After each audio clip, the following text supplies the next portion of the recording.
Hello viewers, আসসালামু আলাইকুম। যে যেখান থেকে দেখছেন আশা করি সকলেই ভালো আছেন। আলহামদুলিল্লাহ।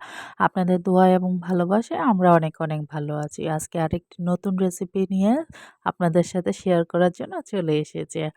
তো চলেন কথা না বাড়িয়ে চলে যাব মূল রেসিপিতে। আজকে আমি আপনাদের সাথে স্পেশাল একটা রেসিপি শেয়ার করব। সেটা হচ্ছে পাঙ্গাস মাছের রেসিপি। পাঙ্গাস মাছ অনেকেরই 99% মানুষেরই খুব ফেভারিট একটা মাছ। কিন্তু অনেকেই দেখি ফেসবুকে পোস্ট করেন যে লোকলজ্জার ভয়ে বলতে পারেন না পাঙ্গাস মাছ খেতে কি আপনাদের ভালো লাগে। তাই তো, তাই না? আর বাচ্চাদের ক্ষেত্রে এই মাছের কাঁটা যেহেতু কম, বাচ্চাদেরকে এই মাছটাই বেশি খাওয়ানো হয়। এই মাছে কিন্তু প্রচুর পরিমাণে তেল থাকে, শরীরের জন্য অনেক উপকারী। আর যারা ডায়েট করেন তারা একটু স্কিপ করবেন। তো আজকে আমি পাঙ্গাস মাছটা বাজার থেকে নিয়ে এসেছি। খুব সুন্দরভাবে কেটে ধুয়ে পরিষ্কার